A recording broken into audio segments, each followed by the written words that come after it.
Napaka-fresh ng ating morning. Ayan. To this video mga langga, meron po tayong i-update. Wow, ang ating mga munggo. Yung ating munggo langga, oh, nakita nyo. Tara, silipin natin. Ganda ng ating gulay. Wow. The best talaga ang ating mga naitanim ngayon, no? Gaganda. Ayan, i-update natin yung munggo natin ngayon dahil sila po ay may bunga na. Wow, ayan ang ating munggo, oh. Ayan, nagbubulaklak na, oh. Nagbubulaklak dito. Kasi hindi naman kasi sabay-sabay na itanim. Mas nauna kasi yung iba dito. Wow, ayan, nagbunga ng mga langga ang ating munggo. Ayan, doon sa unahan, doon sa kabila, oh. Ayan, nauna nating naitanim doon, banda. Kaya mas marami siyang naging bunga. Dito, nagbubulaklak pa yung iba. Ayan, oh. Mas nahuli ko kasing itinanim yung dito sa baba. Ayan, silipin natin dito mga langga. Ang hirap ng daanan natin. Ang ating munggo, natutumba sila sa hangin. Ayan, oh, matangkad kasi ang ating munggo, matangkad. Ayan, oh, mataas. Ayan, nagbunga na ang ating munggo. Napaka-happy natin dahil dati pinapangarap ko lang talagang magtanim ng munggo na nakapaso lang. Ayan, nakapaso lang ang ating munggo. Ayan, yan lang po lang ating pinagtaniman. Mga paso-paso lang ito mga langga dito sa aking mga munggo na ito. Wow, ang ganda. Wow, napaka saya ko dahil akala ko hindi dito magbunga dahil mataas po yung kanilang pwesto. Ayan, no, mataas. Malakas ang hangin dito. Ayan. So, ayan, nagbunga. Hanggang dun, no, nagbunga na, oh. Mayroon na nga, nag-iitim na, oh. Kasi mas nauna na itanim yung doon banda. Ayan, meron kasi akong nakita na nagtanim kay Ma'am Lucky na munggo. Sabi ko, baka pwede siyang itanim sa paso. Sabi niya, i-try mo, baka magbunga daw yung aking itatanim dito sa paso. Ayan, nagbunga langga, nagbubulaklak na. Ang ganda ng ating mga gulay pag umaga, oh. Wow. Ang ganda. Nasa paso lang yan. Ayan, nakapaso lang tayo, oh. Napakatangkad ng aking munggo na ito. Napakatangkad niya. Ayan, oh. Mataba. Kahit manipis lang yung pinagtaniman natin, mataba po yung ating mga munggo. Ayan. Ayan, may nag-aaway na pusa. Pakimaritis tayo. Ayun, oh. May pusa doon, nag-aaway. Ayun, oh. Ay, grabe. Puro sila puti, oh. Ayan, ganyan talaga ang mga pusa, nag-aaway. Ganyan din yung pusa ko dito. Ayan, tara, dito tayo muna sa ating gulay. Ang ganda. Ayan yung ating mga kangkong. Ayan. Tataba na yung kangkong natin. Parang kailan na nagtanim tayo dito. Ito yung mga kangkong na, yung mga seeds nito na nagpabunga tayo ng kangkong, ng Chinese kangkong. Ito na po yung kanyang bunga. Ayan, naitanim ko lang. Grabe, napakaganda. Wow, napakalusog ng ating Chinese kangkong, oh. Wow. Ang sarap na natin mag-adobo, no? Mag-aadobo ng Chinese kangkong. Pero mamaya, mag-harvest muna ako ng mga pichay. Kasi meron pong nag-order. Pangalawang harvest po ng ating mga pichay. Ayan, oh. Ang daming pichay, oh. Tataba. Okay. Ayan, dun sa kabila, silipin natin yung mga naunang naitanim natin ng mga munggo. Mahirap kasi dito dahil mataas, oh. Mataas yung pwesto nila. Tara, silipin natin dun. Ayan. Ay, napakaganda ng ating daanan. Ang ating mga kangkong. Okay, ayan, dito tayo. Ang ating mga munggo. Wow! Maka-wow ka talaga sa bunga lang. Ang lalaki ng bunga, oh. Wow, parang nasa normal lang talaga na pagtataniman. Yung parang nasa tayo, nasa farm na nagtanim ng munggo. Ayan, ang laki, oh.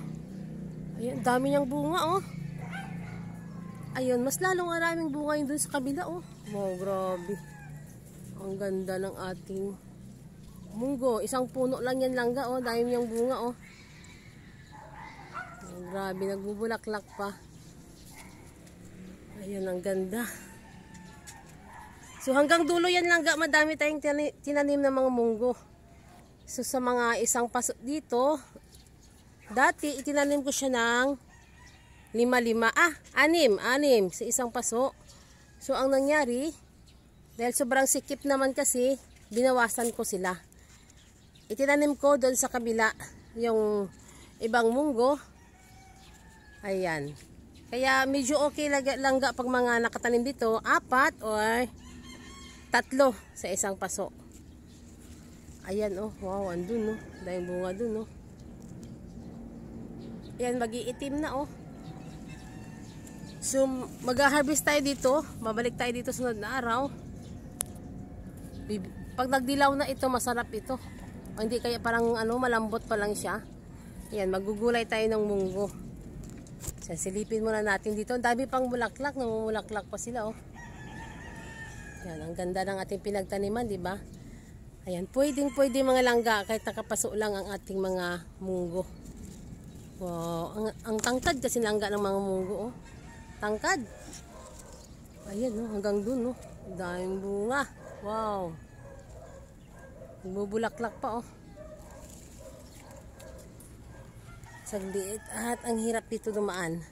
Wow, ang ganda ng munggo. Ayan, no. Ang daming bunga. Wow, ang daming bunga.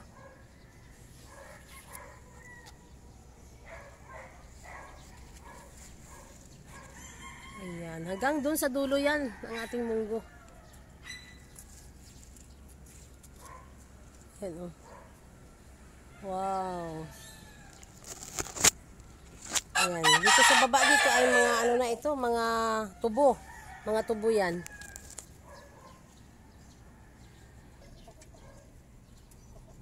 Ayan, lumabas na tayo doon. Napakasikip po doon, no. Ayan, no, napakasikip ng daanan.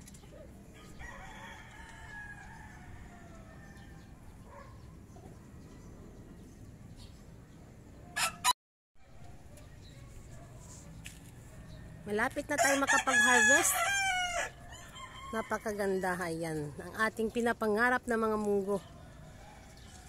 Ang bilis lang pala magbunga ang munggo, ano? Mabilis.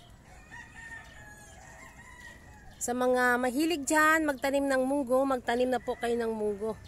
Kahit nakapaso lang, oh, hindi po masilan itanim ang mga munggo. Kahit nakapaso lang tayo, pwedeng pwede. Siyempre, wala kasi tayong pagtaniman talaga na ground. Yan, paso-paso lang tayo langga. Ayan, nakapaso lang tayo. Ay, pag na-harvest na natin itong ating munggo, ang ating itry ditong itanim, mga mani. Mani naman langga ang itry natin itanim. Pwede kaya mga mani dito dahil lang ito, manipis lang yung ating ang ating mga paso.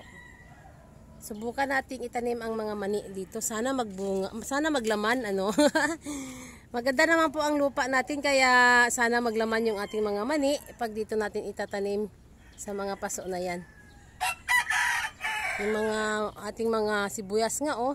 Yan, oh, lalaki na ng ating sibuyas, oh. Yung ating manaipunla dito, oh. Laki na. Masarap yung ating mga sibuyas. Yan, sa sunod na araw, magbabalik tayo dito. Kung tayo ay mag-harvest na ng ating munggo. Ayan. Napakaganda ng araw. Dito tayo ulit. Ayan, silipin natin ulit ng ating mga munggo dyan. Ayan, ganyan kadami yung ating munggo. Ay, magdidilig pa tayo mga langga. Kasi mamaya, pag tanghali na, mainit na po dito.